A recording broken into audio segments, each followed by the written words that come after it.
जय हिंद दोस्तों, मैं महेंद्र शर्मा स्वागत करता हूं वन वर्ल्ड हिंदी में आपका। उम्मीद करता हूं आप खुश और स्वस्थ है। दोस्तों आइए दिखाते हैं पाक मीडिया की एक और लेटेस्ट डिबेट, जिसको हम आपके लिए लेके आए हैं कमर चीमा के निजी यूट्यूब चैनल से, जिसमें सुमित पीर जी ने बहुत ज़बरदस्त तरीके से पाकिस्तान की जो एजेंडे है, चाइना के जो एजेंडे हैं, उनका बहुत ज़बरदस्त तरीके से जवाब देते हुए बताया कि भारत एक ऐसी व्यवस्था है जिसमें कहीं भी पाकिस्तान कहीं भी टिक नहीं पाता है, क्योंकि चाइना जो एजेंडा पूरे विश्व में आज भारत के खिलाफ फैला रहा है, जैसे कि अब मुसलमानों का जो मुद्दा चल रहा है पाकिस्तान भारत में, कि भारत में मुसलमानों को तंग किया जा रहा है, तो दूसरी ओर सुमित पीर जी ने इस तरीके से बताया है कि क्या पाकिस्तान को ये नहीं दिख रहा कि यूएई मुस्लिम कंट्री, जो जितने भी 56 देश हैं मुस्लिम कंट्रीज़ के, वो आज भारत के साथ कंधे से कंधा मिला के, और उनकी एम्बेसी जो भारत में है, क्या उन एम्बेसीज का जितना भी इंटेलिजेंस है, क्या वो पता नहीं लगा रहा कि भारत में कि मुसलमानों की क्या स्थिति है? क्योंकि आज भारत में सच्चाई ये है कि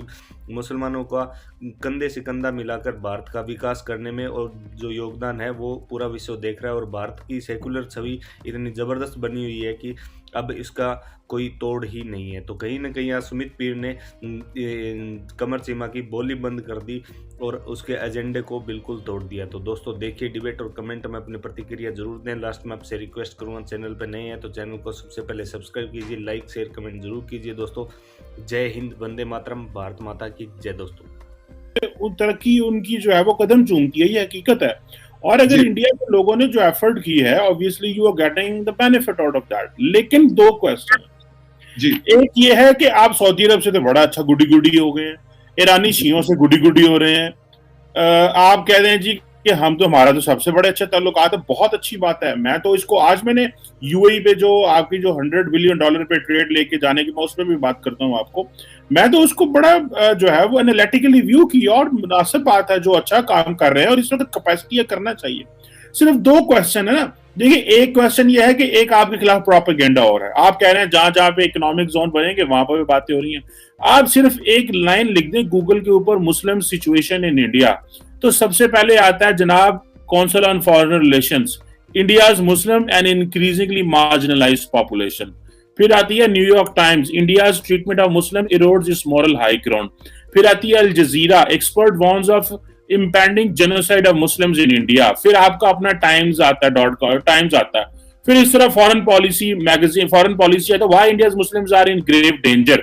फिर लॉस एंजलिस टाइम आता है 3 दिन पहले, Hindu nationalism threatens India status as world's largest democracy. मैं तो ठीक है पाकिस्तानी हूं, मुझे तो मसला है आपसे होगा। आप जो कह रहे हैं कि जी वो बातें हो रही हैं, सारा हो रहा है, ये जो मैंने आपको सिर्फ एक लाइन लिखी है गूगल में, गूगल तो मैं नहीं बनाता ना, ये तो आपका भारती साहब वहां बैठे हुए हैं, वो जो आपके इंडियन बैठे हुए हैं वहां पे, जिनका आप इतने नारे मारते हैं, देखो इंडियन कहां कहां पहुंच गए। ये तो उनसे पूछें कि ये चीजें रिमूव करो भाई, ये भारत के बारे में चीजें रिमूव करो। भारत के बारे में जब लोग लिखते हैं कि the situation of Muslims in India, तो ये चीजें क्यों आती हैं, ये आपने उनसे सवाल करना है। मुझे फ्रैंकली स्पीकिंग, मैं तो देखिए, मैं कहता हूं हर चीज को कंपार्टमेंटलाइज कर लेना चाहिए।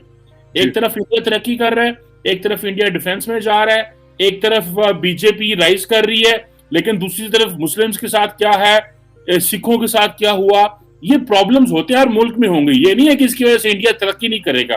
सो मेरा क्वेश्चन यह था कि मुस्लिम वर्ल्ड के करीब होना, लेकिन एट होम मुसलमान जो है उनके बारे में जो दुनिया लिख रही है, मैं नहीं कहता, ये मेरी ओपिनियन बीच में से माइनस कर दें और गूगल कर लें, सिर्फ ये लफ्ज, 4 लफ्ज लिखें, situation of Muslims in India, और ये जो मैंने आपके सामने पढ़े, आपके सामने भी यही आ जाएंगे। ये तो एक सिंपल सी बात है। सो ये क्वेश्चन है कि मुसलमानों को घर में दबाना और दुनिया में मुसलमान ममालिक से अच्छे ताल्लुकात बनाना, ये इंडिया कर जाएगा। क्योंकि मुसलमान ममालिक देखे, वो तो कश्मीर भूल गए सुमित भाई, सऊदी अरब वाले कश्मीर भूल गए, यूएई वाले कश्मीर भूल गए, फलस्तीन भूल गए, उन्होंने इब्राहिम अकॉर्ड कर लिया, उन्होंने नरेंद्र मोदी जी को 370 और 35 ए करने के बाद हार डाल दी है। ये तो हम पहले ही चोट डाल रहे हैं, ये तो हम कर रहे हैं, ये तो भाई आपने गूगलियां मारी हुई हैं, आप कामयाब है इसमें। मैं तो ये कह रहा हूं कि आपके खिलाफ प्रोपेगेंडा कौन कर रहा है? चाइना कर रहा है, अमेरिका कर रहा है, वेस्टर्न प्रेस कर रहा है, या कि इंटरनली प्रोपेगेंडा हो रहा है। ये जो प्रोपेगेंडिस्ट जो हैं, या पाकिस्तान इतना पावरफुल है कि वो पूरी दुनिया में प्रोपेगेंडा कर रहा है। एक है कश्मीर की स्टोरी, मैं उस कश्मीर के बारे में एक लफ्ज नहीं बोला. I am talking of just large Muslims in India. So who is basically doing a propaganda against India in the international press and in Google? देखिए, मैं आपको सबसे पहले एक चीज बताऊंगा. इस चीज के 3 आंसर है. एक है टेक्निकल, एक है कमर्शियल और एक है राजनीतिक, पॉलिटिकल. सबसे पहले टेक्निकल पे आते हैं, जो शायद आसान, जो काफी लोग हमारे देखने वाले भी रिलेट करें. It is something called search engine optimisation.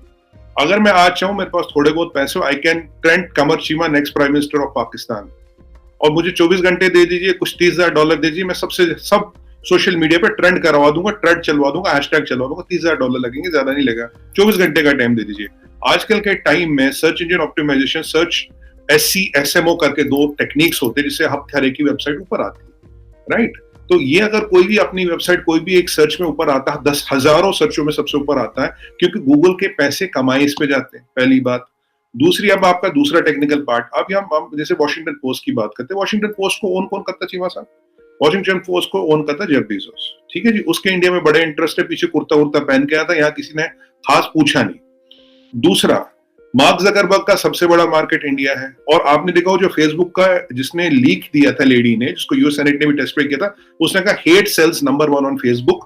और ये जकरबर्ग को पता. 28% शेयर पीछे उसका गिरा. ये फैक्ट्स बता रहा हूं आपको, ठीक है? ये रही गूगल. ट्विटर की आपको बात बताऊं, ट्विटर का मैंने करीब 3 महीने पहले पढ़ा था, एक क्वार्टर का loss $500 million, $500 million they lose पर क्वार्टर. तो भाई साहब, ये $2 बिलियन की चेक हर साल कौन भरता है? जो भरेगा उसकी बात करेंगे, उसकी एजेंडा चलाएगी. इस सबके पीछे, आपकी मैं एक बात से सहमत हूं, इस सबके पास पीछे पाकिस्तान का इतना हाथ नहीं कि इसमें बहुत ज्यादा पैसा चाहिए, बहुत ज्यादा स्टैचर चाहिए. ये सारा अभी चाइना और ऐसे कोई होस्टाइल कंट्री है कुछ मिलकर जो ये करा रही है, क्योंकि इतना पैसा बर्बाद करने को तो चीनियों के पास ही और तो किसी के पास है नहीं. ये सारे मीडिया के इदारे किसी न किसी के कंट्रोल किए हुए. अगर यहाँ ऐसा होता, आज सोशल मीडिया का टाइम है, आज फेसबुक का टाइम है, आज यूट्यूब का टाइम है, आज ट्विटर का टाइम है, सबका टाइम है. आपने कितना भारतीय मुसलमान आके बोला भाई मुझ पे ये हो रहा है, कितने वीडियो देखे? आपको हार्डली कोई मिलेगा. और दूसरी बात, चलिए जी, हमने ये बिल्कुल न्यूट्रल है, मैं मानता हूँ जी, बिल्कुल दूध के दिल है जी, बिल्कुल ड्राई क्लीन है, इन पे कोई दाग नहीं है. मैंने आपको उनके नंबर के साथ दिया था, और वो इंडियन वाला जो आपने पता, उस पर भी जवाब दूंगा. अब मुझे बताइए, चलिए जी, सब कुछ ठीक है, बिल्कुल दूध के दूल्हे, कोई दाग नहीं इन पे. मुझे एक बात बताइए, अगर यहाँ इतनी दिक्कत होती, जो जेनोसाइड वगैरह की बातें करते, genocide is millions of people are killed by government. Genocide तो एक ही हुआ आज तक, दैट वाज ऑफ ज्यूज. उसके बाद कोई जेनोसाइड हुआ नहीं. उसके बाद मैं आपको दूसरी चीज बोलूंगा. चलिए, अगर यहाँ इतना मसला होता, तो जो मुसलमान ममालिक है, जो मुसलमान कंट्रीज है, इनके यहाँ इनकी इंटेलिजेंस है, इनका फॉरेन अफेयर्स डिपार्टमेंट है, इनकी एम्बेसी यहाँ पे है, वो तो बोलते हैं. 57 मुसलमान कंट्रियों में किसी कोई ऐसा ही नहीं है, एक को छोड़ के, आपको छोड़ के, कोई बोले यहाँ जेनोसाइड है, यहाँ दिक्कत है. 56 के आंख पे हमने क्या पट्टी बांध के और कान भी बंद कर दिए क्या? चलो मीडिया को छोड़ दो, जो उनका एम्बेसडर यहाँ, जो उनकी इंटेलिजेंस है, जो उनका पुलिस है, जो उनका फॉरेन अफेयर्स है, जो उनकी इकोनॉमिक इंटेलिजेंस सेल है, जो उनकी मिलिट्री इंटेलिजेंस है. आप कह रहे हो कि हमारा वर्चस्व इतना बढ़ गया, 56 मुसलमान मुल्कों की 6 ऑर्गेनाइजेशंस को हमने कंट्रोल ऐसा कर दिया, ऐसा जादू कर लिया उनपे कि उनसे, उनके मुंह से एक शब्द नहीं फूट रहा, जो कि सारे सबके एम्बेसडर यहाँ बैठे हैं दिल्ली में. चीमा साहब दिल्ली में बैठे, कोई दूर नहीं बैठे. वो क्यों नहीं बोल रहे? अब ये जो मीडिया, ये रही मीडिया की बात, ये रही उसकी बात. अब मैं आपको बताऊंगा एक और इशू है इसमें. एक और इशू ये है, ये जो आप कहते हैं ना जी, आपके वो बैठे हैं. देखिए भाई साहब, ये हम पहले भी डिबेट कर चुके चीमा भाई, कि मैं कह रहा हूं कि अगर आपका आज पासपोर्ट इंडियन है, आप कहीं भी हो, आप इंडियन हो. अगर आपका पासपोर्ट आज अमेरिकन है, आप अमेरिकन हो, आप पहले अपनी कमर्शियल ऑर्गेनाइजेशन को देखोगे, उसका फायदा उठाओगे. मैं आपको एक चीज बताऊं, आज आपको एक चीज बताता हूं, मजे की बात बताता हूं, आपको अच्छा लगेगा सुन के. मेरा ट्विटर अकाउंट है, 2 बार ब्लॉक हो गया. ये हमारे पराग अग्रवाल साहब बैठते हैं जी, ट्विटर के सीईओ हैं, हाँ? मैं उनको 3 बार ट्वीट कर चुका हूँ पर्सनल से. मैं कहा भाई मेरा अकाउंट, सारे अकाउंट वेरीफाइड है, ट्विटर नहीं है. मैं कहा ये अकाउंट वेरीफाई कर दो. आप विश्वास करेंगे क्या मुझे जवाब आता जब मैंने वेरिफिकेशन के लिए डाला दूसरी बार, नॉट सफिशिएंट क्रेडेंशियल्स. 2000 से ज्यादा नेशनल टीवी पे debates, more than 2000, more than 500 articles इन नेशनल इंटरनेशनल पब्लिकेशंस. मेरा नाम गूगल पे डालोगे मैं दिख जाऊंगा. बट पराग अग्रवाल साहब के लिए नॉट सफिशिएंट क्रेडेंशियल्स. मेरा तो मन कर रहा, चलिए आपके चैनल के थ्रू कहता हूँ, भाई साहब किससे चिट्ठी लिखवाएं? मोदी जी से लिखवाएं, कमला बहन जी से लिखवाएं, या जो बाइडेन के पास जाए वहां से, मतलब चरित्र प्रमाण पत्र, कैरेक्टर सर्टिफिकेट लिखवाएं, तब आप वेरीफाई करेंगे. सच्चाई ये है, मेरे पास रिकॉर्ड है, कभी डिबेट होगा नेशनल टीवी पे वो दिखा भी दूंगा. ये है हिपोक्रेसी. और इसी पे जाकिर नायक का ट्विटर हैंडल वेरीफाइड है, अर्दोगन, बिलाल अर्दोगन का वेरीफाइड है, आईएसआई के ट्विटर हैंडल वेरीफाइड है, तालिबानियों के ट्विटर हैंडल वेरीफाइड है चीमा साहब। अब बताइए सुमित पीर कौन सा इतना बड़ा थ्रेट है, क्या मैं क्रेडेंशियल लाऊं? 2000 टीवी के डिबेटों के बाद नेशनल टीवी पे 500 आर्टिकलों से ज्यादा के बाद हर पब्लिकेशन, आपके चैनल पे भी आता हूं, वेरिफिकेशन क्या, सुमित पीर की जगह सुमित पीर है और कोई यही है ना वेरिफिकेशन, इससे ज्यादा मैं क्या लाऊं? ये आपको बताता है इनका एजेंडा। मैंने आपको अपनी एग्जांपल बताई, मैंने कुछ आपको बहुत अजीम और शान जो निहायत ही शरीफ इंसान है दुनिया के, उनसे कंपैरिजन करके बता दिया। ओनरशिप कहाँ है, क्वार्टर का कितना लॉस है, वहां आपको जवाब मिल जाएगा। जी सर। चले ये भी बात होगी। अच्छा मुझे ये बता दें कि ये जो इंडिया जो है ये सऊदी अरब और यूएई के इतने करीब हो रहा है, इसके पीछे क्या गेम है, ये तो बताएं जरा सुमित भाई।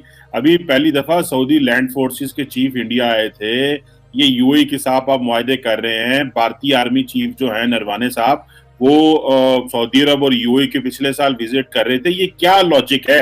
ये मुस्लिम वर्ल्ड की कश्मीर से मदद वापस लेना है या ये पीछे क्या गुगली नरेंद्र मोदी साहब चला रहे हैं? जरा अंदर की कोई बात हमें, जो आप पीएम ऑफिस के अंदर की कहानी है सुमित भाई, वो बताएं प्लीज आज। देखिए शिवा साहब, मेरी औकात नहीं है कि मैं पीएमओ ऑफिस के अंदर क्या होता है वो पता लगाऊं। मैं तो छोटा सा आदमी हूं, मुझे इतनी बड़ी लेवल की जानकारियां होती नहीं, पर आपको एक जो मेरा एनालिसिस पर्सनल कहता हूं वो बता सकता हूं। देखिए साहब, एक टाइम ऐसा था, आप जानते होंगे कि पाकिस्तान जो सऊदी अरबिया की आर्मी थी, that was dominated by ex army generals, जैसे अशफाक हयानी साहब वगैरह, ये वहां उनका अच्छा खासा वर्चस्व होता था। आज के डेट में वो वर्चस्व है नहीं। अगर आपने देखा होगा, जब वो नरवाने साहब से मिल रहे थे सऊदी के आर्मी चीफ, पीछे एक फोटो थी, उसमें 1971 का वो सरेंडर का डॉक्यूमेंट था, ये भी देखा होगा आपने। अब आप पॉलिटिकल एनालिस्ट भी, आप जानते हैं कि जो पीछे फ्रेम में बैकग्राउंड दिया जाता है उसका कारण होता है, उसका रीजन होता है, बिना रीजन के बैकग्राउंड कभी नहीं होता। अगर सऊदी वाले भाई उनको भी पता फ्रेम के पीछे क्या है क्या नहीं, अगर वो नरवाने साहब के साथ हाथ मिला रहे और पीछे वो फोटो, मैसेज बहुत क्लियर है, और जिसको जाना हाथ, जिसको पहुंचना पहुंच गया, मेरे समझाने की जरूरत नहीं है। A picture is worth a billion words, तो मैं आगे कुछ नहीं बोलूंगा। कहा अशफाक हयानी साहब was retiring and taking over literally security of Saudi Arabia. आज की डेट में जो एग्जिस्टिंग आर्मी चीफ है, एक बैकड्रॉप में सुंदर सी फोटो के सामने नरवाने साहब से मिल रहे हो, ट्वीट करवा रहे, सोशल मीडिया पर डाल रहे। देखिए आप जानते हैं हर चीज प्लान्ड होती है, ऑर्केस्ट्रेटेड होती है। बाकी रही यूएई की बात, अशफाक यानी नहीं, वो रहील शरीफ थे। नहीं जो पहले गए थे, अशफाक यानी नेवर जॉइंड दैट। अच्छा चलिए, अब sorry Raheel Sharif, I my apologies, Raheel Sharif, you are right, my somehow I remember it wrong. तो ये बिल्कुल सही फरमाया आपने। अच्छा, वहां से आज ये स्थिति आई, ये कुछ 5-7 साल पहले की स्थिति और आज की स्थिति देखिए, it's a U turn in the policy. अब यूएई की बात करें, यूएई को देखिए आज के डेट में क्या लग रहा है, जो नए इक्वेशन बन रहे हैं, जो नए ट्रेड रूट्स बन रहे हैं, यूएई हैज टू सर्वाइव। अब उन्हें लग रहा है यार सऊदी अरब में इतना चेंज हो रहा है, ये हो रहा है, और यूएई और सऊदी अरबिया, मैंने आपको पहले ही बताया, they are a part of power block which is inclined and aligned with United States of America. Quad के माध्यम से, by the virtue of Quad, we US, Australia और Japan, we are the partners. और ये जो US, Saudi Arabia और UAE का alignment है, अब आपने देखा होगा सऊदी अरबिया में बहुत दिक्कत चल रही है आजकल, यूएई में दिक्कत चल रही है, यमन से हुती रेबल्स कभी यहाँ अटैक कर देते, कभी सिर्फ रिफाइनरी पे अटैक कर देते हैं। अभी उनकी इकोनॉमी चलती है तेल पे। सबसे बड़ी कंपनी अरामको किसका ज्वाइंट वेंचर है, जो 50% मार्केट कंट्रोल करता है? सऊदी अरबिया और यूनाइटेड स्टेट्स ऑफ अमेरिका। आधे अरामको में लोग तो अमेरिका